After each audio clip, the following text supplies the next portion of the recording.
sampaikan. Dan sekali lagi yang terakhir, kalau saudara masih percaya pada Yahya sampai detik ini, saudara memang betul-betul bodoh bin tolong. Pikir itu baik-baik. Dan saya mau pastikan bahwa saya, Bukit Sorong dan juga GKI di Tanah Papua siap menghadapi saudara. Silakan tuntut. Mungkin Yahya perlu uang untuk beli Alphard, silakan tuntut. Siapa tahu saudara menang dan bisa dapat uang untuk beli Alphard. Jadi sekali lagi saya mau sampaikan, saya siap menghadapi semua omongan saudara. Saya bertanggung jawab terhadap apa yang saya sampaikan. Dan sekali lagi yang terakhir, kalau saudara masih percaya pada Yahya sampai detik ini, saudara memang betul-betul bodoh bin tolong. Pikir itu baik-baik. Tadi saya di belakang sini ngomong, belum saya ceramah dia sudah bilang, membuka YouTube, semua itu sasarannya kepada Yahya Waloni. Yahya Waloni itu penipu. Yahya Waloni itu pembohong. Yahya Waloni itu gila, macam-macam. Saya bilang sama dia ini orang yang tidak puas, dia mau cari tahu barangkali ya. Saya katakan, kalau yang katakan Anda adalah penipu, Anda nggak usah marah, nanti jadi sama-sama penipu. Yang katakan Anda pembohong, nggak usah marah, nanti Anda jadi sama-sama pembohong. Yang katakan Anda gila, nggak usah marah, karena yang mengatakan Anda gila itu adalah orang gila, nanti sama-sama jadi ini dokumen saya. Kalau orang mau ungkit masalah UKI Papua, itu ada satu tokoh yang paling tahu. Sebenarnya banyak, karena ini pendeta-pendeta ini saya yang wisudahkan, jadi dia tahu. Bukan monyet yang Esra Soro itu, bukan. Antum makanya kalau saya mau ceramah nggak usah pancing-pancing begitu. Ya, saya ini bukan Yusuf Roni. Kenal Yusuf Roni? Pembohong dulu yang akhirnya berakhir di penjara. Harusnya orang Kristen tuntut secara hukum supaya kita debat di depan hakim, kan begitu? Antum-antum ini yang sudah lebih dulu Muslim dari saya, begini-begini nggak usah disampaikan, kami pendakwa. Kita juga mendapat hidayah ini bukan karena antum. Kita dapat hidayah ini karena Allah. Orang masih ngos-ngosan, antum sudah sambut dengan begitu. Stop. Karena dakwah, saya mau ajarkan, dakwah itu artinya menjawab. Saya termasuk orang yang di sholat paling belakang tadi, sudah rakaat kedua baru saya sampai. Tapi dari ayat imam baca tadi itu saya tahu at-Taghabun. Wallazina kafaru wa kassabu bi ayatina ulaika ashabun nar khalidina fiha wa bi'sal masir. Itu. Wallazina kafaru wa kassab, pembohong, pendusta, dan orang-orang kafir yang mendustakan ayat-ayat kami, kata Allah, kami tempatkan ke dalam neraka jahanam. Itulah seburuk-buruk tempat kembali. Antum percaya berita dari pembohong, antum akan sama-sama jadi pembohong. Sudah terlalu murah harga diri saya, pengalaman yang tidak saya alami, lalu saya ceritakan di depan manusia. Innalillahi, akan tersiksa. Barang yang saya tidak alami, lalu saya cerita. Oh, saya mantan ini, mantan itu. Nabi SAW makanya mengajarkan kepada umatnya, boleh menceritakan masa lalu, tetapi terkait dengan kebesaran Islam. Ini kan menyangkut kebesaran Islam. Nah, saya masuk Islam dengan segala macam kelemahan dan kekurangan, tidak mampu untuk berbuat bagi agama ini. Kemampuan saya hanya bisa berdakwah. Ada juga orang kafir yang masuk Islam dengan kemampuan finansial, mereka kemudian membantu dakwah. Jadi punya kompetensi, punya spesialisasi. Yang penting satu, ya ayyuhalladzina amanu in tansurullah yanzurkum wa yusabbit aqdamakum. Wahai orang-orang beriman, barang siapa menolong agama Allah, maka Allah akan menolongmu dan meneguhkan kedudukanmu. Kedudukan dalam hal apa? Termasuk kedudukan sebagai pribadi, rumah tangga, masyarakat, berbangsa dan bernegara. Kenapa? Karena rusaknya tatanan kehidupan bernegara saat ini akibat melalaikan perintah Allah, lebih mengutamakan mengandalkan kekuatan pribadi. Memuji-muji sosok pemimpin. Allahu Akbar. Saya tertarik dengan kalimat Mahfud MD yang dikirim-kirim Profesor Pancasila ini. Mana tisu? Sudah tidak protes orang, tisu pun nggak ada. Kopi hitam pun tak ada. Apa kata Mahfud MD? Mahfud MD mengatakan profesor punya bidang spesialisasi, punya bidang kompetensi di bidang yuridis, hukum. Dia katakan apa? Masya Allah. Kalau pemimpin sudah tidak dipercaya rakyat, ini Mahfud yang bilang, jangan ente lapor saya lagi. Lebih baik mundur. Kan kita ini pernah sekolah semua, termasuk saya, walaupun nggak tamat SD saya. Orang kan bilang, SD di mana, SMP di mana, SMA di mana? Jawab sajalah, nggak pernah sekolah saya, buta huruf. Daripada capek kita menghadapi kafir. Apa saja dia bolak-balik, nggak pernah sekolah saya. Nih, yang hadir malam ini ada kakak dari kampung saya, tetangga saya, dapurnya bersebelahan. Wallahi, satu kampung. Dapur saya dan dapur beliau sudah sama kakak beradik kami. Kakak saya jauh beliau. Beliau ini dengan kakak saya yang mualaf perempuan di Manado, Heti. Namanya Kak Santri Maili. Bapaknya ustadz di kampung saya. Mereka di kampung saya cuma 11 keluarga. Saya tukang olok kalau mengaji. Makanya mereka heran, kok bisa masuk Islam? Saya masih kecil. Ada satu keluarga orang Jawa, Jawa Timur ini, tinggal di Manado, di samping rumah saya, bersebelahan jalan raya. Namanya Wadi, bapaknya Ustadz. Satu waktu saya masih kecil, saya ikut Wadi. Karena saya bilang sama ibu saya, Mak, ini buku-buku dari Holland, di dalam pelajaran Sunday School atau sekolah minggu, saya buka-buka, saya bilang, Mak, ini Tuhan Yesus pakai baju orang Islam. Kenapa pendeta-pendeta pakai jas? Memang dari kecil sudah kritis saya. Dan banyak teman-teman sepermainan saya beragama Islam. Baik-baik kita berteman. Bapak saya tentara sedang piket di Korem. Saya bilang sama ibu saya, ini Tuhan Yesus pakai baju, karena masih sebut Tuhan, Tuhan Kristen. Ya, nggak apa-apa. Nanti di surga kan ada surga sendiri, orang Kristen kapling sendiri, neraka. Itu dia jengkel sekali. Antum kalau bertanya begitu, sana mau ikut yang kafir sana. Siapa yang tidak jengkel, dia sudah setengah mati pimpin jemaahnya, Yahya ambil jadi masuk Islam. Habis derma dia, derma. Perpuluhan, dia di kepala pendeta itu fulus 1/10. Bayarlah. Ustadz mana ngomong-ngomong duit begitu, mau benjol tuh ustadz itu. Tidak ada. Ya, ada beliau hadir tadi. Usai saya langsung peluk. Sebentar beliau ngajak saya untuk makan ikan bakar. Panitia nggak usah repot. Ini bukan Ustadz imanuhum fi amplopihim, bukan. Nggak dikasih amplop, ngambek. Nggak mau datang lagi. Memang niatnya untuk cari amplop. Malu kami murah tapi tak murahan, amplop tak mampu bayar kami.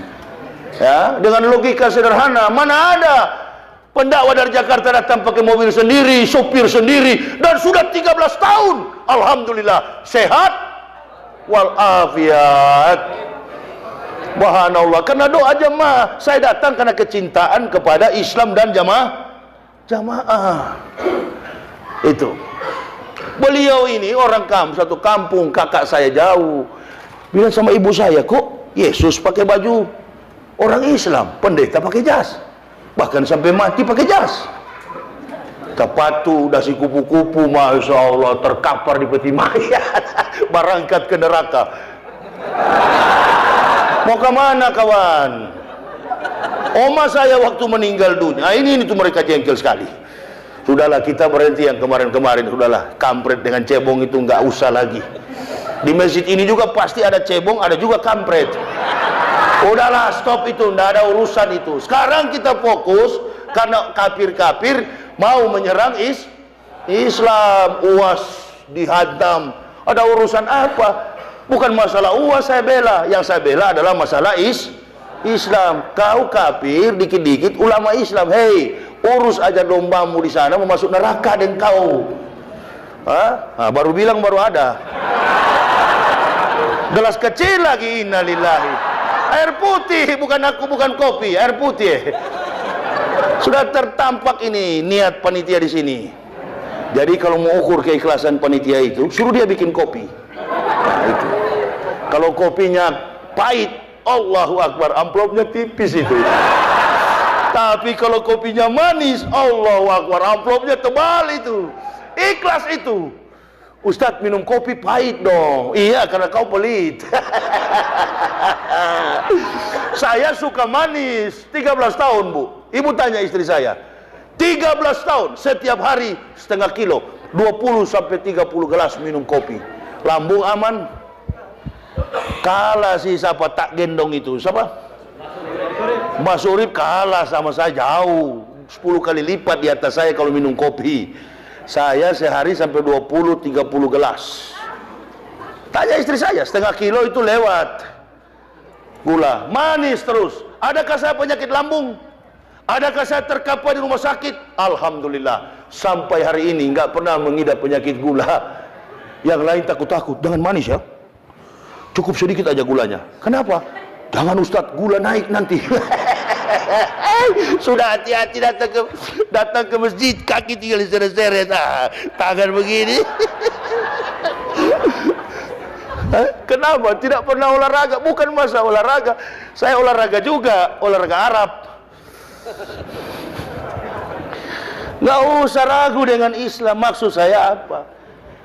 Segala sesuatu yang kita pikirkan dalam Islam, itu yang terjadi. Allah hanya mengikuti apa keinginan hambanya. Berpikir baik, the positive thinking, you success. Berpikir ke depan positif, insya Allah baik ke depan.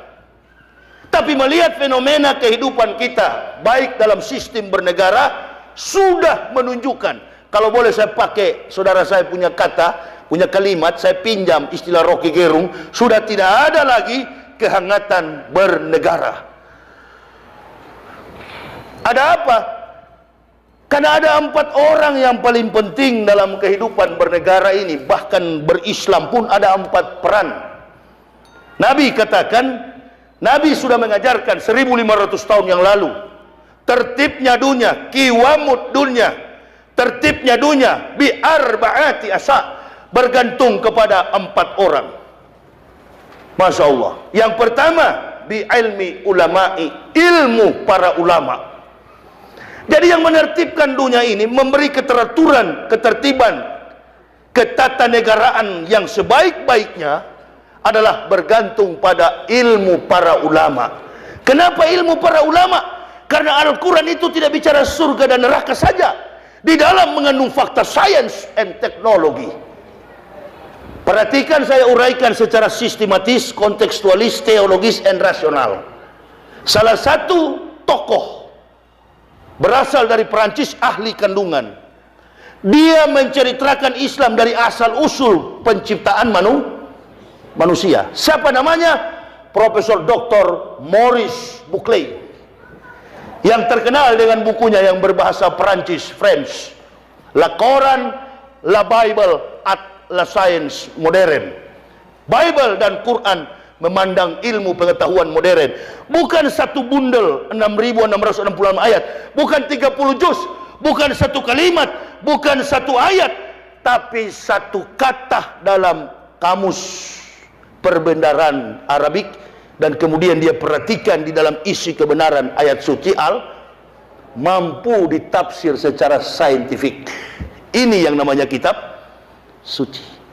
Ditemukan oleh seorang nabi 1500 tahun.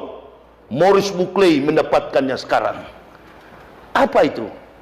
Dalam Al-Quran Al-Mu'minun ayat 12-13. Laqad khalaqnal insana min sulalatin min tin summa ja'alnahu nutfatan fi qararin makin. Ada kata nutfah.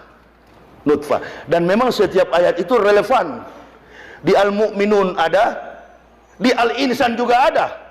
Laqad khalaqnal insana min sulalatin min tin, summa ja'alnahu nutfatan fi qararin makin. Di Al-Insan juga ada. Inna khalaqnal insanan. Ada. Jadi relevan. Sesungguhnya Allah menciptakan manusia dari setetes mani yang bercampur. Nutfah itu setetes air mengandung berjuta-juta sel telur. Lahirlah saya dan ibu bapa. Nah, kata nutfah hanya satu kata mampu meletakkan sebuah pemahaman yang kuat terhadap hadirnya makhluk yang namanya manusia. Kalau jadi debat nanti, saya tidak mau debat di Surabaya, skopnya kecil. Dan saya tidak akan menantang kalau cuma Soro itu jauh. Waktu saya dulu di pendeta itu bukan kelas saya itu kelas layang, the weatherweight. Saya sudah kelas berat, weatherweight itu kelas, bukan lawan debat saya. Ini susahnya kan, goblok disuruh maju, yang pintar tiarap. Nah, ini susahnya. Muncullah yang profesor-profesor supaya imbang, kan begitu. Memangnya orang yang masuk Islam itu orang bodoh? Beda, men. Yang keluar dari Islam murtad itu dua persoalan. Kalau bukan Indomie satu bungkus, beras 1 liter. Hey, saya dan keluarga ini bukan mu'alaf. Mu'allaf itu dalam kamus bahasa Arab itu, mu'allaf itu orang yang dibujuk hatinya. Saya dan keluarga, our family never confuse our belief but coming back to the truth. Kami sekeluarga bukan pindah agama, bukan dari Kristen masuk Islam, bukan Islam yang masuk ke kami. Jadi kami tidak cocok. Posisi mu'allaf itu ada pada Al-Baqarah. Innallazina kafaru sawa'un alaihim a'ansartahum am lam tunsirhum la yu'minun. Tapi kami ini di Al-Anur, laqad ansalna ayatin mubayyinatin wallahu yahdi may yasya'u ila siratim mustaqim. Siratal mustaqim, walking on the right track. Allah memberikan jalan yang lurus. Jadi dari laqad ansalna ayatin, mempelajari bagian demi bagian terkait dengan pandangan sains yang terungkap dalam Al-Quran. Maka Maurice Buckley katakan, ini yang orang kafir kan asumsinya dia, Holy Quran itu katanya ditulis oleh Muhammad. Nah, ini pandangan saya dulu, bahwa Al-Quran itu adalah buatan tangan Muhammad. Saya mau luruskan. Jadi orang kafir ini jangan marah. Saya bukan benci mereka, saya sayang. Saya menjelaskan kepada mereka bahwa Al-Quran itu bukanlah tulisan Muhammad, karena beliau ummi, orang yang tidak pernah mengecap pendidikan formal, sehingga beliau tidak mampu untuk menulis, apalagi merekayasa peristiwa yang nanti. Sementara Al-Quran itu berisikan peristiwa hidup manusia dunia yang pernah, sementara, dan akan terjadi. Ma'lam takunu ta'lamun. Di dalam Al-Baqarah kan ada itu, kama arsalna fikum rasulam minkum yatlu alaikum ayatina wa yuzakkikum wa yu'allimukumul kitab wal hikmat wa yu'allimukum ma lam takunu ta'lamun. Allahu Akbar. Jadi rahasia yang belum kamu tahu, kata Allah, akan dibuka dalam Al-Quran. Termasuk kehancuran negara-negara di dunia sampai Indonesia, fakta-fakta politik, fakta-fakta sosiologis, fakta-fakta yuridis, fakta-fakta penyimpangan manusia dalam karakter, moral, akhlak, sampai kepada ketimpangan dalam sosial budaya, sosiokultur. Semua dibahas habis-habisan dalam Al-Quran. Cuma tergantung kita. Ada nggak kita setiap hari menghatamkan Quran? Mau nggak kita setiap hari periksa Al-Quran, mengaji, berzikir? Yang terbaik adalah kita membaca tapi kan kebanyakan kita nggak tahu isinya. Nggak apa-apa, yang penting sudah beragama Islam daripada kafir. Sehingga orang sulit. Bagaimana kita masuk Islam? Sementara yang masuk penjara secara etika, dari sudut pandangan aksiologi, etika, logika, estetika. Di mana keunggulan Islam? dalam fakta kehidupan manusia, apalagi di Indonesia. Jangankan masyarakat jelata, pejabat sekalipun di tingkat yang paling tinggi, Masya Allah, masuk penjara gara-gara nyolong, gara-gara akhlaknya kedapatan tidur di hotel dengan wanita, berzina, kemudian dihukum secara sosial. Nah ini, jadi di mana kira-kira letak kebenaran Islam itu? Nah, etika tidak bisa dijadikan tolok ukur membenarkan suatu agama. Ada orang beragama Islam kelakuan kafir, ada orang kafir kelakuan Islam. Tapi yang namanya kafir tetaplah kafir, ular tetaplah ular, Muslim tetaplah Muslim. Mutiara dilempar ke dalam lumpur, diangkat, dicuci, tetap mutiara. Nah ini dicuci ini maksudnya di neraka. Ya, memang masuk surga, cuma mampir dulu dengan pakai dasi dan dasi kupu-kupu tadi. Dia mampir dulu. Hah? Jadi dia numpang di samping, dia waktu dasi kupu-kupu terbang, dia naik di samping sini, numpang sama-sama. Ya suka kerja sama itu loh. Hah? Suka jatuh-jatuhkan justice saudara-saudara Muslim, suka mendiskreditkan saudara-saudara Muslim, bahkan suka menganiaya saudara Muslim, tapi dia senang menjilat-jilat kotoran Nah itu yang mampir tadi, dicuci tadi. Apa saja berhubungan dengan Al-Quran. Lalu dari mana kami menanggapi Islam itu benar? Dari mana jalan hidayah itu yang kami terima? Sama jawabannya.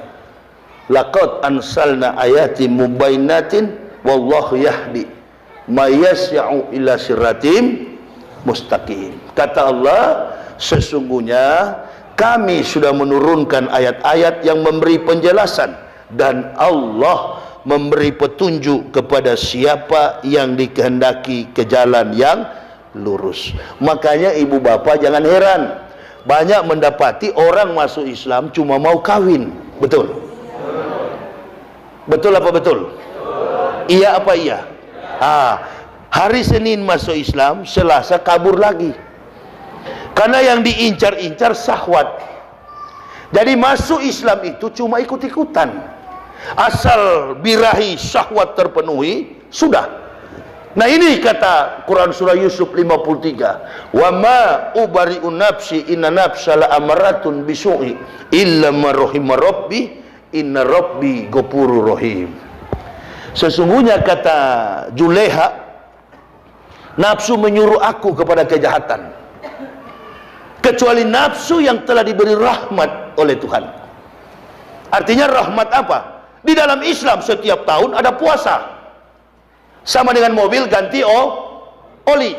5.000 km stop. Inilah agama yang bersih. Bahkan wanita yang sudah masa idah, cerai dengan suaminya, 3 bulan itu sudah tidak ada lagi bekas suaminya dalam tubuh. Sudah ada penelitian. Bersih wanita muslimah itu. Tapi kenapa ente laki-laki Muslim, kau sudah disunat, kau tabrak itu yang belum sunat di luar sana? Ada begitu enggak? Kawin satu rumah, satu Islam, satu Kristen.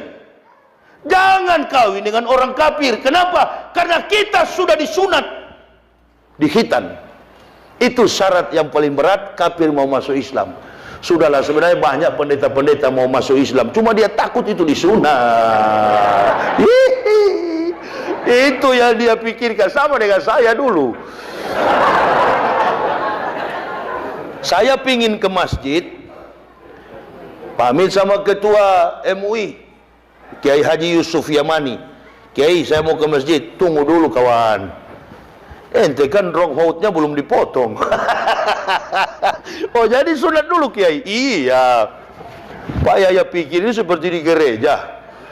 Di masjid itu Pak, biar baju murah, yang penting datang bersih bajunya dan dibawa, sudah selesai urusannya, sudah dipotong dulu baru ke masjid. Oh jadi gitu Pak Kiai? Iya, Bapak sudah bersyahadat tapi belum sunat. Besok kita sunat. Alhamdulillah, saya tunggu Kiai. 1 malam tidak bisa tidur saya. Di mana mereka gergaji ini? Dan jangan dihantam sampai kos lampu 55 ini. Lampu Petromax dulu kan ada kaos lampu itu. Nah, mudah-mudahan bukan itu yang dihajar. Begitu disunat, Masya Allah. Ini namanya orang baru masuk Islam. Susah saya berdiri. Saya panggil istri saya, ayo kita sholat subuh. Kak bapak kan masih sakit, bukan di masjid, di sini di kamar. Ini belum tahu Islam, dua-dua butain dari kafir, dua-dua suami istri. Kiblat menghadap kemana Pak? Bukan kiblat, belum tahu istilah Islam kami. Tengok kemana dia bilang, lihat kemana? Itu lihat ke jendela sana. Jadi karena istri saya, sudah ada penelitian di Islam ya, sunat wanita tidak seperti dulu kan, cuma dikasih berdarah cukup, disuntik keluar darah cukup. Karena sudah ada pengaruh katanya kalau sunat seperti dulu menghambat untuk perkembangan populasi muslim. Jadi sudah dihentikan itu dan banyak yang menderita kanker serviks. Makanya dihapuskan sunat seperti dulu. Ada sunat temuan baru. Jadi dia nggak terlalu sakit, saya yang parah. 2 minggu pakai sarung kesana kemari begini. Ngesot di lantai. Sakitnya minta ampun. Sunat pakai bambu. Sunat kampung memang. Mula juga yang sunat juga memang musuh saya, orang Muhammadiyah, Mantri Salim. Kalau ketemu di jalan, selamat pagi pendeta. Memang pagi, siapa bilang sore. Ini pula yang akan sunat. Mati saya. Jangan-jangan dia dendam, dia singgah di kos lampu ini. Begitu disunat, pagi-pagi saja sholat subuh. Tengok kemana Pak? Sudah kamu tengok ke jendela. Tapi kan kita belum hafal ini surat apa itu? Fatihah. Suratul Fatihah. Sudah. Pokoknya tulis aja di kertas. Tulis cepat-cepat, tulis pakai tangan. Bukan hijaiyahnya, latinnya. Karena masih buta dua-dua. Baca latinnya. Bismillahirrahmanirrahim. Kalau begini modelnya sampai sore kita. 20. Dia tanya berapa kali Pak? Mainkan 20 kali. Jadi sholat subuh saya antam 20 rakaat. Hantam saja 20 kali. Pikir saya semakin banyak sujud, semakin banyak barokah, semakin banyak pahala, berkah. Sudah pokoknya hantam 20 kali. Allahu Akbar, sujud berdiri, sujud berdiri. Pak Komarun Sofa, orang yang menuntun kami hidayah, dia intip dari jendela. Beliau kerja di Departemen Agama Kabupaten Toli-Toli. Dia intip begini. Pak Yahya, stop. Sholat apa ini? Ibu sudah ngos-ngosan. Istri saya suruh jadi imam. Innalillahi. Masya Allah. Stop. Ibu tak boleh jadi imam. Oh maaf Kiai, saya belum tahu. Kan baru 3 hari masuk Islam. Arah kiblat tidak tahu. Bahkan suratul Fatihah tidak hafal. Istri saya suruh jadi imam. Bayangkan itu. Tapi nggak apa-apa, di hadapan Allah kami benar. Karena tidak daripada ente sholat subuh, sholatu khairum minan naum. Padahal rumah cuma berapa meter sih. Datang ke masjid. Mana kira-kira yang betul, yang mantan kafir tadi atau ente? Benar kami di hadapan Allah, ditertawakan kami oleh makhluk. Nggak apa-apa, karena belum tahu. Begitu habis sholat, Pak Komarun cepat-cepat jam 7 pagi sebelum ke kantor dia bawa buku warna kuning. Tuntunan solat, zikir dan doa secara lengkap. Belum sampai zuhur saya sudah hafal beberapa ayat-ayat pendek, suratul Fatihah sudah di luar kepala. Saya bilang istri sholat subuh, minggir kau, saya jadi imam.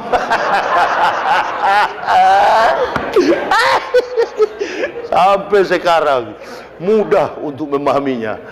Karena teratur, keteraturan dalam sistem dunia sekaligus komparasi dengan keilmuan ayat-ayat suci. Relevan, sistematis, kontekstual dalam segala bentuk realita dunia. Jadi kami begitu menemukan itu, pelajari. Karena guru saya katakan, al-ilma bil kasab labin nasab. Pak Yahya, ilmu Islam itu bukan bergantung lamanya orang memeluk Islam atau barunya dia. Ilmu itu dari belajar. Al-Islam ilmi, Islam itu ilmu. Nah memang betul terbukti orang Islam biar buta huruf, dia bisa pergi berhaji karena dia bisa membaca Al-Quran. Nggak apa-apa buta huruf Latin, tapi tidak buta huruf hijaiyah. Nggak apa-apa. Memangnya di surga sana ditanya siapa Tuhanmu? Nggak begitu. Man rabbuka, pakai bahasa Arab. Nanti kafir dengar, oh masa malaikat bahasa Arab. Ya memang bahasa Allah itu. Fir firman, Isa di dunia bahasa Arab, Moses di dunia bahasa Arab, Ibrahim di dunia Aramik, Arab sekarang modernnya. Dulu Aramik, Hebreu, nanti baru setelah London Inggris menyerahkan kemerdekaan kepada Yahudi, Israel, barulah muncul bahasa Hebreu 1947. Banyak dipakai oleh sandi-sandi Mossad. Abjadnya itu memang hampir sama dengan Hijaiyah. Alef, Bet, Gimel, Dalet, He, Waw, Sayin, Ket, Tet, Yod, Kaf, Lamet, Mem, Nun, Samek, Ayin, Pesade, Kof, Resi, Shin, Tau. Hampir sama dengan Hijaiyah. Penulisannya pun dari kanan ke kiri. Allahu Akbar. Dan tidak menggunakan sakal, tidak menggunakan huruf hidup, vokal. Dia semuanya menggunakan konsonan, huruf mati. Kalau di Islam itu ada satu kitab pernah saya pelajari, gundul, sorogan, tanpa sakal, tidak berbaris. Kalau dia A seperti X begini, A. Tapi kalau mau masuk ke sini dia patah ke bawah. Itu alif atau alef. Kalau kita di Islam alif. Makanya bahasa Ibrani banyak sinonimisasinya, persamaan kata dengan bahasa Arab. Yahudi menyebut tempat sembahyang itu bukan sinagoge. Tempat sembahyang dalam bahasa Ibraninya Bet Tepilah. Bet Tepilah. Sekolah-sekolah Yahudi dinamakan Bet Hamidros. Hamidros. Kalau bahasa Islam Madros. Madrasah. Madros. Madrasah itu jamak sekolah-sekolah Islam. Sekolah-sekolah. Hamidros, Midras, Madros. Menyebut Allah yang tunggal, Ehad, Elohim, Ehad, Yahweh Ehad, Yahweh Ehad, Allah yang Esa. Di dalam bahasa Arab disebut dengan apa? Ahad, Ehad, Ahad, Ehad, Ahad. Nah, silsilah agama Yahudi yang sampai saat ini lain dengan agama Yahudi yang dulu, Israel yang dulu. Israel yang dulu itu adalah agama Tauhid. Hanya 12 pengikut Nabi Isa alaihissalam. Dari 124.000 Nabi, 123.999 Nabi gagal menuntun manusia ke jalan yang lurus, ke jalan agama Tauhid. Hanya satu yang berhasil, Nabi kita Muhammad Sallallahu Alaihi Wasallam. Nabi yang terakhir gagal itu dari 123.999 Nabi bernama Yeshua Hamashiach atau Isa Al-Masih. Dalam bahasa Kristennya Yesus Kristus. Tapi jauh panggang dari api antara langit dan bumi. Apabila kita menghubungkan antara Isa dengan Yesus, Yesus dengan Isa, tidak ada hubungan. Tidak ada hubungan Isa dengan Yesus. Nggak ada hubungan. Kenapa kita menyebut-nyebut itu Yesus, Isa? Nggak ada. Dulu kita pernah terjadi satu peristiwa yang memalukan. Ada seorang dari Pulau Jawa yang mengaku pahlawan Supriyadi. Betul. Seluruh stasiun TV swasta di Indonesia memberitahukan ke publik. Bahkan ada yang percaya, setengah percaya, tidak percaya. Lalu dicari tahu apa betul ini orang ini adalah pahlawan Supriyadi. Cara salah satunya, metodologi yang digunakan adalah historis kritis. Nah, untuk memahami terkait dengan Islam dan Kristen, jangan menggunakan pandangan alegoris, memetik-metik ayat, membanding-bandingkan dengan ayat. Saya agak ilmiah ya, agak berat sedikit saya bawa malam ini. Enggak, karena ini penting. Banyak orang berdebat soal dua agama ini, hanya mengutip-ngutip ayat. Akhirnya ujung-ujungnya lakum dinukum waliyadin. Terkesan bisnis. Kumpul-kumpul orang debat, cari kesempatan dalam sempitan. Saya nggak mau debat begitu. Saya kalau mau debat TV One atau Stadion Utama Gelora Senayan Jakarta. Saya kan sudah menantang di YouTube itu. Semua pendeta di Indonesia lawan saya sendiri. Lah, bukan jangan diketawai, ini serius. Supaya terbuka mana yang qualified, mana yang paham. Karena kita mengatakan Islam benar, tapi saya tidak akan membenarkan Islam benar itu dengan Al-Quran. Kenapa? Al-Quran bukan kitab debat, satu, dan Al-Quran bukan kitab pembanding. Dia adalah apokalipsis, dia adalah wahyu. Jangan diperdebatkan, berat sekali itu.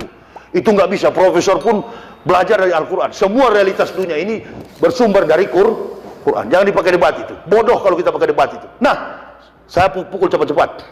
Setelah dia mengaku ada penelitian secara metodologi historis kritis, dan dalam panduan sistematika akademik, no history, no truths, No truth, no theory. No theory, no science. Tidak ada sejarah, maka tidak ada kebenaran. Tidak ada kebenaran dapat dipastikan, tidak ada teori. Dan kalau sudah tidak ada teori, pasti tidak ada ilmu pengetahuan. Artinya manusia pasti akan hidup di atas hukum halusinasi. Prediksi brain to brain, mood to mood, mulut ke mulut, otak ke otak. Kalau dalam Islam itu panduan hadis doib yang membawa pendusta, berita di bawah juga dusta. Nah, dalam sejarah itu ada satu kekuatan akurat membuktikan sejarah itu sahih, benar. Apa itu? Sejarah selalu meninggalkan usia. Terkait dengan persoalan individu secara studi antropomorfism, secara secara fisikal, apa betul dia Supriyadi? Dipanggillah ahli forensik, periksa tulang-tulangnya, diperiksa postur tubuhnya, ternyata dia bukan Supriyadi. Karena kalau Supriyadi, postur tubuhnya dan tulang-tulangnya pasti sama dengan Supriyadi yang dulu. Sementara sejarah itu pasti meninggalkan usia, jejak umur. Nah, ini orang hidup masih segar, masih fresh. Kemudian mengaku pahlawan yang hidup di tahun kemerdekaan. Bagaimana mungkin sampai sekarang masih ada? Kenapa kita tidak kritis? Yang kedua, gambaran kedua, duduk dua orang, satu bernama Saifullah, satu bernama Stephen, Mick Stephens. Mana orang Amerika dan mana Indonesia? Begini, satu bernama Saifullah, sudah Saifullah terlalu berat, ada di Makassar juga itu, ada di Riau ada. Satu bernama Suhartono, satu bernama Mick Stephen. Mana Amerika? Orang Amerika. Mick Stephen. Hartono dekat secara antropologi linguistik dengan orang Mick Stephen dekat dengan keluarga American, orang Amerika. Kenapa para pendebat ini tidak mempersoalkan dari mana asal usul sejarah munculnya nama Yesus Kristus? Itu debat ilmiah.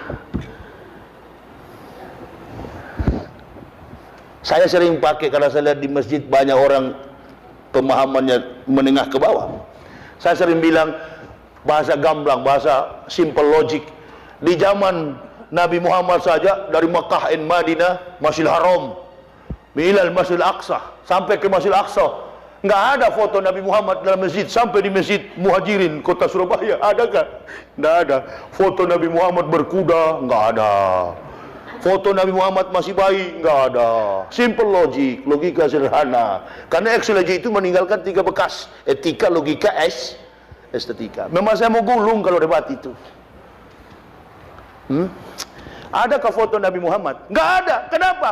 Karena di zaman Rasul SAW belum memasuki era modernisasi and secularism, sehingga produk-produk menakjubkan modern seperti handycam, handphone dan kamera tak ada di waktu zaman Rasulullah, apalagi handycam.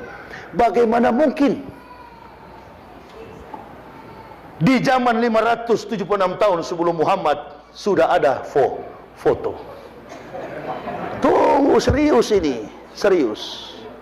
Dan yang dihadirkan postur tubuh orang Eropa, sementara yang kita debatkan, yang kita identikkan postur tubuh Isa, Yesus Mesias, Yesus Kristus, and Jesus Kristus selalu identik dengan timur. Allahu Akbar. Berarti yang tersalib itu bukanlah Isa, tapi Mick Stephen. Oh, Suhartono tadi. Take it on, take it easy. Itu ilmiah. Boleh dari mana jadi Tuhan? Ilmiah. Kalau serang ilmiah. Nggak usah kita perdebatkan soal teori, karena itu levelnya dari hadis doib. Bible Kristen itu hadisnya doib. Nggak usah. Kita pakai ayat, dia lebih akurat. Sama dengan kita bilang begini, kalau dia Tuhan, kenapa dia tersalib? Oh, itu gampang sekali pendeta jawab. Itu saya yang ajar mereka dulu kok. Bilang sama orang Islam, yang kami imani bukan manusia yang tersalib itu, tetapi keilahian yang bersembunyi di balik manusia itu. You mau jawab apa lagi? Itu saya yang ajar dulu. Sekarang saya bertobat. Yang kedua, kalau itu tak ada gambarnya, bagaimana mungkin Isa Al-Masih ada gambar? Gambar siapa itu? Divisualisasikan dalam dua bentuk, gambar maupun foto. Disinilah menunjukkan bahwa orang Islam itu jujur beriman kepada Allah. Jujur orang Islam, gak mau ngarang-ngarang cerita yang dusta. Orang tidak ada dihadir-hadirkan dengan gambar, dilukis-lukis, nggak boleh dalam Islam itu. Nggak boleh. Itulah tapi kalau melukis alam semesta, banyak karya-karya seni Muslim.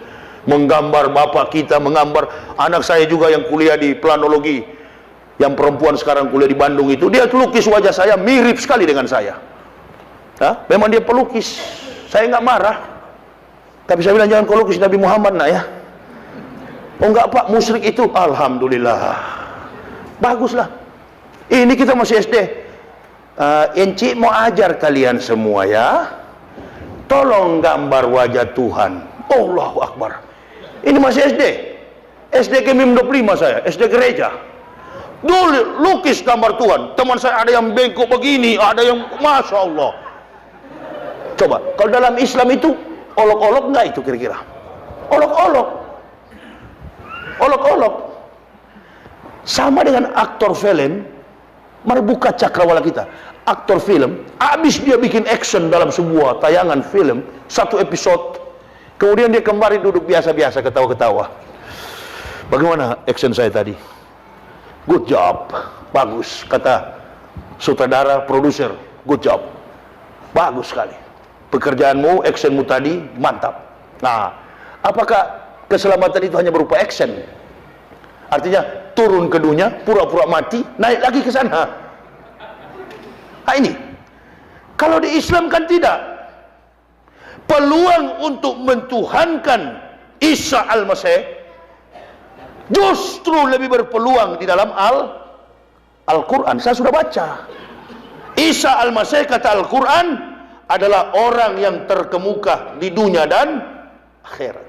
Kalau difilsafatkan ini siapa? Bisa difilsafatkan jadi Tuhan. Mengerti maksud saya? Agama Kristen itu agama spekulasi filsafat. Jadi antum kalau melawan Kristen itu jangan pakai argumen jujur. Jangan pakai referensi jujur. Pakailah sama dengan kita tangkap ular. Menangkap ular harus lebih cerdik daripada jadi yang bisa mengalahkan otak para kafirin yang dibaca imam tadi, yang tempatnya di neraka, orang-orang kafir yang mendustakan ayat-ayat kami, kata Allah, itu ya mesti menguasai filsafat maksimal daripada dia. Meja ini sederhana sekali kok. Meja ini meja kayu, mimbar ini dari kayu. Yang buat meja dan mimbar ini, tanyakan kalau belum almarhum, waktu antum buat meja dan mimbar, pernah enggak 1 detik saja antum jadi meja? Meja ini adalah its creatures and the carpenter creature. Pencipta adalah carpenter, tukang kayu, dan meja ini hasilnya adalah ciptaan. La ilaha illallah. Tidak ada Tuhan selain Allah. Kalau yang buat meja ini bilang sama saya, Ustadz, waktu saya buat, saya jadi meja. Ayo kita tuhankan dia rame-rame, besok jadi agama kita, agama meja. Tapi sampai kapanpun, sampai botak kepala kafir itu, pencipta tetap pencipta, ciptaan meja ini tetap boleh kira-kira dipahami itu? Tidak boleh petik-petik ayat, nggak boleh. Makanya saya bilang, kalau jadi perdebatan ini, saya tidak akan menyanggah pakai Al-Quran. Saya juga Islamkan orang nggak pernah pakai Al-Quran. Saya mematahkan argumen Anda, mengalahkan Anda dengan kitab Anda sendiri. Masya Allah. Kenapa? Karena kitabmu itu penuh dengan kontroversi. Dongeng, tale plus superstition becomes nonsense. Dongeng tambah katahyul sama dengan omong kosong. Markus bilang ke depan, Matius bilang ke kiri, Yohanes bilang salto ke kanan, Paulus bilang jungkir ke belakang. Itu isinya memang. Itu isinya. Nggak usah mencari-cari kelemahan individu. Margaret Thatcher mengatakan, kalau lawan sudah menyerang pribadi, sudahlah, dapat dipastikan kehabisan argumen. Mana ada orang masuk Islam orang bodoh? Kompetensi orang-orang yang masuk Islam itu di atas rata-rata intelektual mereka. Makanya beruntunglah orang dari kafir masuk Islam, walaupun menikah, tapi pertahankan itu hidayah, jangan main-main. Nila setitik merusak susu. Gara-gara antum tidak serius mempelajari Islam. Saya Islam kan orang sudah ribuan, dan saya katakan, saya tidak bangga you masuk Islam. Yang saya bangga antum mampu mengamalkan Islam, memahami dan mengamalkan Islam. Amalkannya nggak usah ya, yang repot-repot daripada munafik. Munafik kan banyak. Saya bilang, Anda masuk Islam, saya tidak bangga. Yang saya bangga, Anda mengerti ilmu Islam dan mengamalkan. Mengamalkannya pun tertati-tati, nggak apa-apa, nggak apa-apa. Yang penting kau mengamalkannya dan jauhkan dirimu dari munafik terhadap agama Islam. Sudah tidak sholat, sudah tidak beribadah, ente munafik. Kan banyak sekarang ini yang menghancurkan Islam. Coba lihat netizen. Saya tidak suka Yahya Waloni, saya tidak suka Ustadz Abdul Somad, saya tidak suka Habib Rizik. Saya Muslim. Muslim kami kok tidak suka sama penceramah.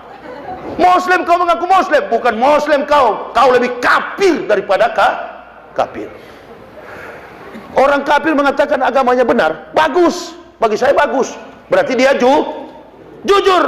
Daripada kau Muslim mengaku Islam sama dengan agama lain, berarti kau penjilat, kau munafik terhadap agamamu. Saya sebagai seorang Muslim, Islam adalah di atas segala-galanya, agama yang suci, agama yang benar, agama yang sempurna, agama para nabi-nabi sebelum datangnya Rasulullah Muhammad sallallahu alaihi wasallam. Bersyukur kita dapat Islam. Ibu bapak wong Jawa dulu dari latar belakang antropologi budaya sama nenek moyang kita wong Jawa, wong Sumatera, wong Aceh, wong Sulawesi, wong Kalimantan, semua kita ini nenek moyang kita, latar background mereka adalah kafir, animisme, politisme, dinamisme. Kemudian datanglah para kaum Gujarat mengajarkan Islam. Para pedagang-pedagang dari Timur Tengah, Allahu Akbar. Ada istilah di Jawa sini, 9 wali Songo, mengajarkan Islam di tanah Aceh, semua di Sulawesi, Sultan Ternate, Sultan Tidore, kita mengenal Islam. Apalagi saya dan keluarga, istri, anak. Masya Allah, beruntung. Walau ana ahlal kitabi amanu wa taqaw lakafarna anhum sayiatihim wala atkalnahum jannati na'im. Sekiranya ahli kitab mau beriman bertakwa kepada kami hapuskan kesalahan mereka, lalu menempatkan mereka di surga-surga yang penuh kenikmatan. Allahu Akbar, Allahu Akbar. Dapat hidayah satu keluarga, sementara yang lain tempatnya adalah neraka. Saya di luar sana, tapi saya dengar ayat yang imam baca, wallazina kafaru wa kasabu bi ayatina ulaika ashabun nar khalidina fiha wa bi'sal masir. Tadi saya dengar orang-orang yang mendustakan ayat-ayat kami tempatkan mereka ke dalam neraka jahanam, itulah seburuk-buruk tempat kembali. Siapa maksud ayat itu? Para ahli kitab, para pendeta yang mendustakan ayat-ayat Allah. Berdiri di atas mimbar, dengarlah firman Tuhan, padahal bukan firman Tuhan, tapi firman saya dan teman-teman. Inilah buktinya ada palsu, bohong, omong kosong, kemudian ayat-ayat yang kosong. Di sini ada angkanya, tulisannya tidak ada. Saya komentar di belakang, nabinya tidak sempat menulis, lagi malaria tropika. Nabinya tak sempat menulis, lagi mudik ke Jombang. Lalu apa itu ada Ustadz referensinya? Komentar dari pendeta. Oh ada, masa ngarang, ada referensi. Pendeta juga yang ngomong, Dr. Sudarmo, mereka ngomong, tidak usah malu-malu bahwa kitab yang kita percaya ini hanya buatan tangan manusia. Kita tidak usah malu-malu bahwa kitab ini hanya buatan tangan manusia. Nah, terkait dengan Natal juga, Natal Kristen, apakah itu tepat pada tanggal 25 Desember. Ini pendeta juga yang ngomong, bukan saya. Jangan marah sama saya. Ya, nggak boleh marah-marah sama saya lagi. Hah? Ini yang ngomong teolog dunia. Coba kau baca deh. Mana yang muda ini, baca. Coba baca ini. Baca keras-keras. Jangan dikira saya ngarang. Ini dari doktor siapa itu? Kesekuat, keras baca. Supaya jangan pikir saya sekarang ngarang lagi. Baca. Doktor yang keras. Inilah. Inilah, berdiri. Jangan malu-malu. Dr. J.H. Apinino, seorang teolog Kristen terkemuka, berkata, sampai hari ini kita tidak tahu secara pasti tanggal, bulan, dan tahun berapa Yesus itu dilahirkan. Lihat Apinino, ibadat jemaat dalam abad pertama, Badan Pembesaraan Kristen, GBK, Jakarta, 1261 halaman 64. Nah, sudah jelas kira-kira. Saya ngomong atau Abineno? Abineno seorang teolog Kristen terkemuka. Saya cuma menyampaikan. Kenapa ente marah sama saya? Kebongkar ya sehingga marah. Harusnya lurus atau masuk Islam. Nggak usah marah sama saya. Dr. Sudarmo, James Keynes, bahkan Barbara Tirings, peneliti naskah Laut Mati, The Dead Sea Scrolls, dia bilang apa? 20 tahun meneliti, mengadakan observasi pengamatan terhadap naskah Laut Mati, dan dihujat oleh umat Kristen Australia dari University Sydney Australia. Dia mengatakan Yesus tidak mati di tiang salib. Logikanya sederhana. Di dalam keterangan Bible, waktu Yesus katanya tersalib, tanah terbelah dua, orang mati bangkit kembali. Saya tulis dalam buku ini, waktu dia bangkit, ini orang mati bangkit, apakah pulang kampung atau bobok lagi dikubur? Setiap peristiwa besar pasti ada monumen yang dibangun. Betul. Surabaya dikenal dengan takbir Bung Tomo. Surabaya dikenal dengan kota pahlawan. Bilang begitu langsung merinding saya. Allahu Akbar. Berarti ada jiwa pahlawan dalam jiwa saya. Amin ya robbal. Allahu Akbar.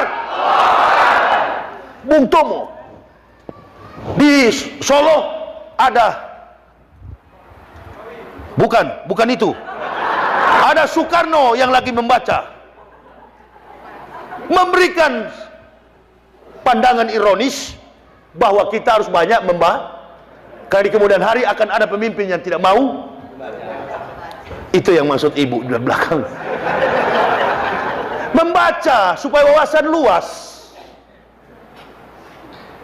Tidak ada, memangnya gampang menyampaikan,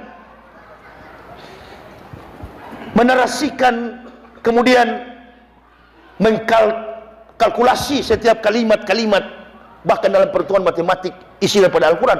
Nggak mudah. Al-Quran ini sumber dari segala macam kompetensi ilmu, termasuk yang saya bilang tadi, Dr. Maurice Buckley. Sudahlah, pulang sajalah, menyerah sajalah, masuk Islam. Kita bilang begini, salah satu contoh di mana Islam benar, lepas dari pengetahuan kita tentang ayat-ayat suci Al-Quran, tapi dalam fakta dunia, penduduk bumi ini 8 miliar, umat Islam itu minoritas. Umat Islam itu cuma 1,7 sekian. Tapi kenapa kafir-kafir ini bersekongkol? La tazidana asadana si adawata lillazina amanul yahuda wallazina asyrak. Al-Maidah. Sesungguhnya yang kamu dapati yang paling keras permusuhannya dengan orang beriman, Yahudi wal musyrik. Yahudi dan musyrik. Musyrik itu apa? Orang di luar agama. Mereka bersekongkol, dan sekarang terbukti yang mengepung Islam, komunis, Yahudi, Kristen. Masya Allah. Begitu mereka kepung, sampai di instansi pemerintah sekarang sudah masuk ke dalam. Dulu kita kalau berdoa, ada acara apa saja, Masya Allah, 6 presiden di zaman dulu saling menghormati mayoriti orang Islam. Acara apa saja, tasyakuran, acara HBI, Hari Besar Islam, selalu yang dihadirkan adalah ulama-ulama munajat kepada Allah dalam konteks doa menggunakan speak Arabic, bahasa Arab, atau doa dalam bahasa Islam. Sekarang tembus sampai ke gedung-gedung BUMD, BUMN pemerintah. Ala Bapak, alamak. Saya dapat WhatsApp-nya di Garuda. Yang di bawah ini orang Islam tidak menghormati lagi kepada umat yang mayoritas. Apa sengaja dibuat? Apa mungkin ada satu manuver politik karena didukung dan dibantu oleh stakeholder? Ini sudah nyata-nyata. Sila kelima. Kalau kita bermain-main dengan Islam ini, yang akan dipakai oleh Allah adalah alam dan malaikat. Ma'asabah bi musibatin illa bi'idnillah. Kemanapun ente bermain, bermunafik terhadap agama ini, wahai para pemimpin, anda akan berhadapan dengan kerugian besar. Alam akan marah, Allah akan perintahkan alam untuk menjatuhkan musibah.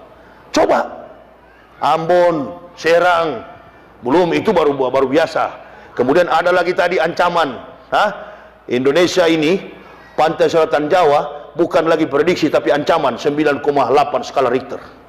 Jangan main-main kita. Allah beserta dengan orang-orang yang benar. Ini sampai di doa pemerintah. Allah Bapa, di pagi ini ya Allah Bapa. Dia akan menyebut Allah itu tidak pakai lam tasdid, jadi Allah, Allama. Nah gitu. Padahal ini kata tulisan Allah ini dari A, lam, dia menggunakan lam tasdid. Seharusnya dia kalau pakai kata Allah itu harus menyebutnya sesuai dengan tuntunan dalam studi lineage Arabik atau studi Timur Tengah. Dia harus menggunakannya Allah. Jadi boleh sebenarnya Departemen Agama usulkan L-nya satu saja, Allah. Begitu kan? Karena tidak sesuai dengan prosedur lineage dalam sebuah diftong atau tajwid yang kita pelajari sebagai makhrujnya. Begitu ya kalau dalam bahasa Arab kan? Sehingga ada etika, ada tartil untuk membaca itu. Baca Al-Quran pun orang Islam tidak sembarang. Saya pernah ceramah di Darmo itu, sudah tua-tua. Begitu saya masuk di Masjid Al-Falah Darmo, saya bilang sama pengurusnya, itu yang di ujung itu mualaf ya, karena baru belajar, sudah rambut putih, sudah baru uban sampai jenggotnya putih.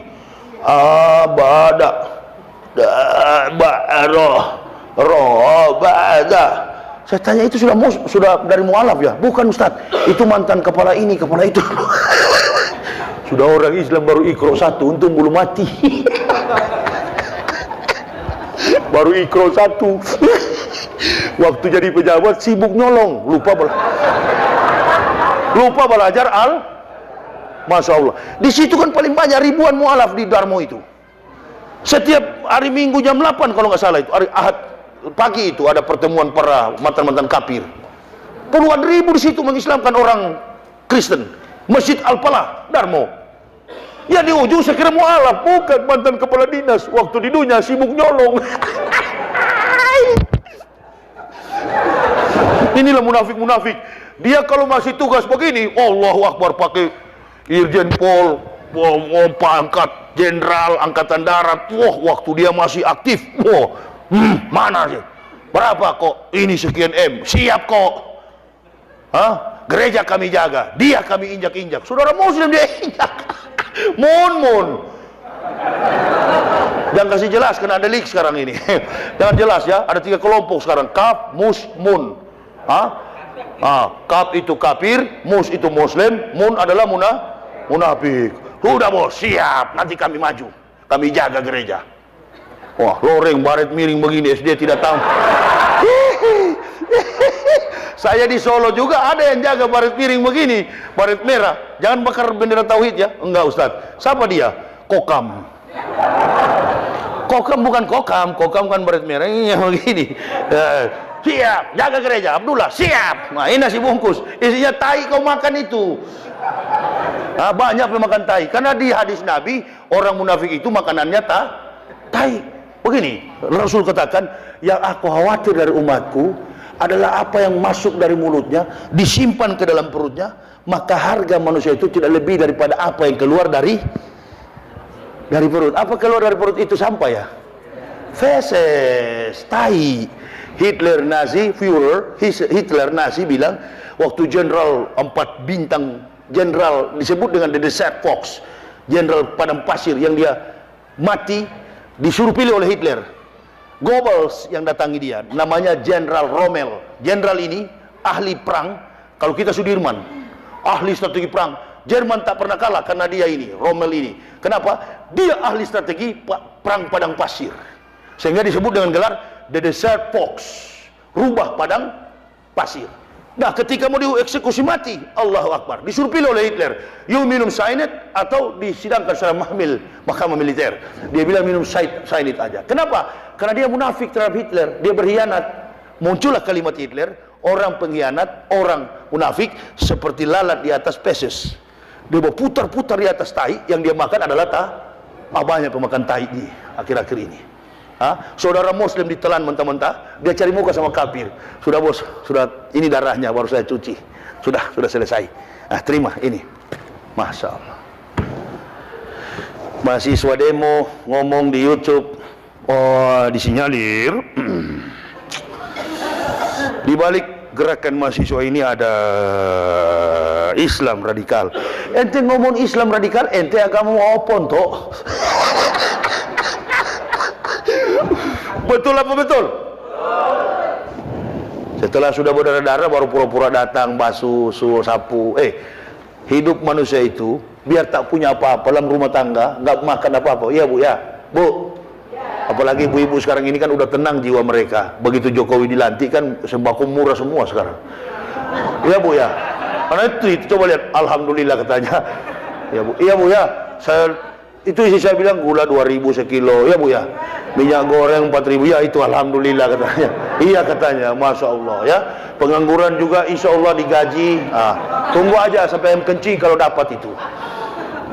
Iya Bu ya.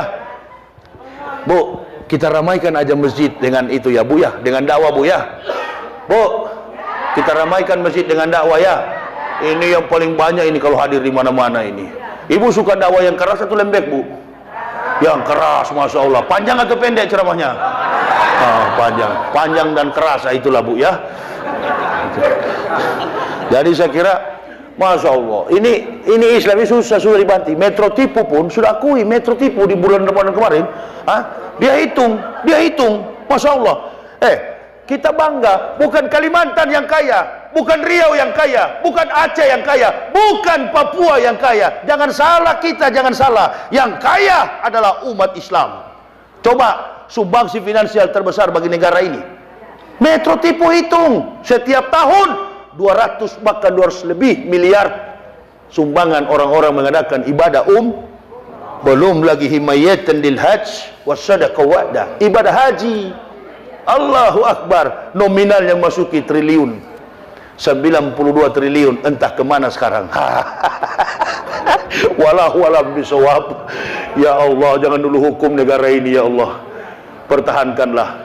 Man da'a li zalimin bil baqa'i faqad sawa'an yusallahi fil ardihi. Jangan mendoakan orang zalim. Barang siapa mendoakan orang zalim, kata Nabi, sama saja dia mendurhakai Allah di muka bumi ini. Jadi yang menertibkan dunia, yang pertama bi ilmi ulama, yang kedua bi adlil umaro. Sila kelima jangan dijadikan sebagai wacana politik. Sila kelima keadilan sosial bagi seluruh rakyat Indonesia. Wamena berdarah-darah, Ambon kerusuhan, Ambon itu apa namanya? Gempa. Semua terjadi kerusuhan di mana-mana, keributan, asap dan lain sebagainya. Ini ma'asyababi musibatin, musibah dari Allah. Kenapa? Karena tidak kul amarah rabbi bil qis wa aqimu wujuhakum inda kulli masjidil wad'uh mukhlisina lahuddin kama ba'da'akum ta'udun. Yang ketiga, bisyaqwatil aqniyah, kedermawanan orang-orang kaya. Nah ini, orang kaya tiarap, dia nggak mau peduli yang begini, yang penting dia aman. Saudara-saudara kita mau mati tetangga, masya Allah, mana dia perhatikan, dia pergi umroh, asik ibadah, pergi haji sampai 50 kali. Saudara-saudara tetangganya sudah lapar, dia tidak hiraukan. Nah ini, yang keempat yang paling bahaya, bidakwatil fuqara'i, doa orang-orang miskin. Ini yang membuat kita bencana di mana-mana, terjadi kekacauan di mana-mana karena menangisnya orang-orang miskin yang dorong-dorong gerobak. Ya Allah, jualanku tidak laku. Usaha-usaha mereka yang kelas bawah tutup, kelas menengah tutup, yang kaya tetap kaya. Kata Roma Irama dalam lagunya, yang miskin tetap miskin. Masya Allah. Kita doakanlah negara ini akan ada muncul pemimpin-pemimpin baru ke depan yang amanah, dan pemimpin-pemimpin orang-orang zalim akan ditenggelamkan oleh Allah. Amin Allah ya rabbal alamin. Saya kira itu yang bisa saya sampaikan. Masih banyak, saya masih lama di Surabaya. Insya Allah umur panjang, belum wafat, sampai tanggal 14 saya ada di Surabaya. Ya, saya baru tiba tadi, mohon maaf ini masih lelah. Lain kali saya mau sampaikan kepada jamaah, sebelum saya berbicara terkait isu-isu kafir segala macam itu, jangan didengarkan sama saya. Dan saya tidak suka mendengar begitu. Karena perjuangan kami ini berat untuk membawa Islam ke depan. Ya, ibarat nakoda, ibu bapak cuma di dalam bahtera, tapi kami yang menyetir perahu ini. Kami yang membawa perahu ini kemana-mana. Tinggal 4 orang kami di lapangan, saya, Uwas, dan beberapa. Sebagian sudah jadi tersangka, bahkan sudah dipenjara. Doakanlah kami supaya tetap sehat, untuk dengan ikhlas melayani umat ini dimanapun berada. Karena bukan kecil fitnah yang bertebaran, apalagi terkait saya ini. Dan saya tidak akan peduli, semakin kau fitnah, semakin kencang saya di lapangan. Ya, saya sudah beberapa kali dilapor, tapi alhamdulillah polisi-polisi bilang sama yang lapor, jangankan di masyarakat, di sini saja dia ceramah, dia bilang yang polisi kafir di neraka semua. Di Polda Jawa Timur sini sudah 6 kali saya ceramah. Yang undang saya dulu itu AKBP Kusen. Sampai begini-gini ada kafir yang protes. Siapa yang undang itu? Jadi kita, maksudnya kita Muslim ini jangan mau diadu domba dengan sama-sama dengan petugas polisi, jangan. Dia juga Muslim. Mari kita jangan saling curiga. Ustadz, ada banyak polisi jaga ente ceramah. Iya, enggak apa-apa. Polisi kan keamanan. Motor diparkir, jangan sampai begal datang hilang. Kan begitu. Tetap saudara jangan ada apa-apa sedikit kita masyarakat bakar polsek, bakar kantor pemerintah, jangan. Biarkan. Ya. Segala persoalan diselesaikan secara persuasif Islam dengan komunikasi yang baik. Tokoh-tokoh agama, tokoh-tokoh masyarakat duduk bersama dengan petugas, tunjukkan kepada provokator kafir bahwa kami sesama Muslim, walaupun beda pekerjaan, kami damai, akur. NU, Muhammadiyah, Banser, FPI, mari bersatu. Sudah beberapa tempat saya persatukan FPI dan Banser, nggak ada lagi. Saya ceramah di Solo, turun dari Gunung Lawu, di bawah ada acara NU. Masya Allah, saya lewat situ buka kaca, datang itu yang saya bilang begini tadi. Assalamualaikum Ustaz. Waalaikumsalam. Jangan bakar bendera tauhid ya. Insya Allah tidak Ustaz. Lewat saya situ, pengawal saya sudah lari duluan. Nanti sudah di lampu merah baru berhenti. Ada apa Ustaz tadi? Kenapa dihentikan? Enggak. Saya bilang dia kasih salam sama saya. Nah, karena mereka tahu bahwa sudah selesai pilpres, bersatulah kita. Amin ya robbal. Stop itu. Kemarin kita beda pilihan, ya. Yang pilih Jokowi juga pasti ada di sini, biar cuma 2-3 orang. Ada ini. Ada. Tapi kebanyakan kalau saya lihat dari saya bisa deteksi, ini kebanyakan 02 di sini. Doakan saja, Pak Jokowi kan 2 sampai 2024. Insya Allah kedepannya kan ada Anies Baswedan, kan begitu. Ada Gatot Nurmantio, kan begitu. Tidak, kalau Allah sudah buat begini, ikuti apa maunya Allah. Jangan kita pakai kita sendiri. Ya. Pak Prabowo juga mungkin ditakdirkan belum memimpin Indonesia, nggak apa-apa. Kita sudah perjuangkan, tapi kita tetap bersandar pada kekuatan Allah. Bagi ibu bapak, insya Allah saya membawa buku saya ini dengan judul Kebenaran Islam Menurut Mantan Pendeta. Jadi antum tanya-tanyakan tadi, dalam buku ini lengkap. Ya, biodata saya lengkap. Saya bukan Yusuf Roni, bukan Saifuddin Ibrahim. Ini surat pendeta saya. Saya resmi sebagai pendeta GKI. Ada ini surat pendeta, dan dosen di Universitas Balikpapan. Pernah ini detik-detik terakhir saya masuk Islam, saya sempat jadi pendeta di Balikpapan. Semua dokumen saya lengkap. Ya, silakan kafir fitnah. Saya tidak akan balas. Ini mau pancing supaya saya keluar di YouTube. Saya nggak suka begini. Ini orang cari makan melalui you. Di Indonesia ini banyak yang cari makan jadi kaya, bisa beli mobil Lamborghini karena you. Saya lain. Saya ustadz. Saya mencari nafkah dengan izin Allah. Dengan keringat dakwah, tapi tidak meminta-minta. Perhatikan, yang datang ke masjid minta-minta bilang mualaf, itu bukan mualaf, kuwalat. Di Islam ini tangan di atas lebih mulia daripada tangan di bawah. Saya memberikan ilmu kepada bapak ibu. Kenapa saya bawa ilmu ini? Karena saya punya mobil itu dari Jakarta, pernah saya coba di masjid, saya taruh air wudhu di masjid, saya starter tidak hidup. Oh, rupa-rupanya jangan pakai air wudhu, pakai pertalit. Apalagi sekarang sudah susah premium. Mengerti mau saya? Nah, kalau bisa pakai air wudhu, buku ini gratis. Tapi karena tidak pakai air wudhu, bayar. Iya, kalau minta-minta nggak boleh. Tapi kalau sudah disiapkan panitia, apa boleh buat? Saya kira begitu ya. Itu saja yang bisa saya sampaikan. Bagi yang berminat dengan judul kebenaran Islam menurut mantan pendeta, inilah kebenaran. Jangan pakai YouTube begini, YouTube begini ini biar buta huruf jadi profesor. Kalau antum merasa benar, tulis tantang buku ini. Dulu ada SBY menulis buku, ada Source Adi Condro, filsuf dari Jogja, Gurita Cikeas, betul kan? Gurita Cikeas. Seminggu kemudian ditantang oleh SBY, tumbang buku itu. Nah, ini kebenaran Islam menurut mantan pendeta. Ada 19 judul buku yang saya tulis. Ini yang salah satunya, 400 halaman. Setiap buku saya ratusan halaman. Antum kalau mau tantang saya, tantang dulu yang satu ini, baru 18 buku lagi kau tantang. 400 halaman. Ada sambutan Prof. Buku resmi, bukan buku liar. Ada international series book number. Lulus ke Pustaka Nasional. Di negara dalam undang-undang apa? Orang sudah menulis 25 judul buku berhak mendapat gelar profesor. Sudahlah, itu dia tidak berguna. Orang tahu kemampuan antum siapa. Di Indonesia ini kan banyak orang ngomong ini itu ini, bahkan ngaku doktor. Ya, saya ini doktor, kau bukan. Itu di televisi. Ban Vespa putih di kepala. Iya. Ya, bukan Rocky Gerung, bukan dokter Rocky Gerung itu. Rocky Gerung itu orang satu kampung. Tanya Kak Santri ini, teman saya. Di orang Teling itu, adiknya profesor dekan di Fakultas Sastra Eksaktah di Unsrat. Rocky Gerung itu bukan profesor, tapi dia 3 kali diundang Perancis untuk ambil program doktoral. Dia nggak mau. Dia bilang nggak perlu dengan ijazah. Sama juga dengan saya begitu. Daripada ribut-ribut, udah saya mengaku, Ustadz, ini ada anak ini. Ustadz minta pendidikan Ustadz di mana? Saya bilang saya tidak tamat SD. Tulis aja buta huruf. Betul nggak? Betul nggak? Sudah jengkel saya. Sudah terpengaruh dengan kafir.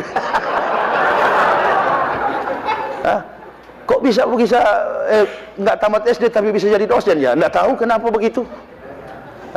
Begitu ya. Orang-orang ini, pendeta-pendeta ini, ada yang sudah di neraka, ada yang masih hidup di Papua sana, jadi tahu.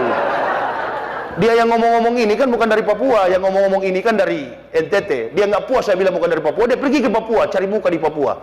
Ini nanti malu kalau jadi masalah besar ini, akan saya ungkap. Saya yang dirikan, namanya pun saya yang kasih nama. UKI Papua itu saya kasih nama. Dengan Dirjen Bimas Kristen Protestan Poltak Siahaan. Sampai kami ke Bali nyusun program kurikulum untuk UKI itu. Ini orang-orang baru. Yayasan Perguruan Tinggi Calvinis Ebenezer. Saya serahkan kepada Laurentius Renel. Itu yang paling tahu, yang bersupport dana. Masih ada tinggal di Sorong dia, kalau belum mati. Ini sebenarnya saya malas membuka-buka begini. Yang saya bukan mau cari-cari apa juga jaminan saya keluar sakit hati karena saya keluar dengan usia muda, energik dan memang berguna, kemudian jadi keuntungan bagi agama Islam. Nah, itu yang mereka jengkel. Masuk Islam pun saya tidak ada mau hati-hati dengan Yahya, jangan dia tipu umat Islam. Siapa panitia masjid yang kebanyakan tipu saya. Datang saja Ustadz, nanti kami kasih sekian, sampai habis ceramah tidak ada. Ya, nggak apa-apa, bukan itu niat saya, karena saya bukan Ustadz amplop. Ya, nah tapi kali ini ya kalau sudah disiapkan apa boleh buat, kan begitu. Silakan, nanti ada di luar sana, di mobil saya ada istri saya yang akan melayaninya. Saya kira kajian kita sampai di sini. Insya Allah besok kita jumpa lagi di masjid yang sebelah. Apa itu?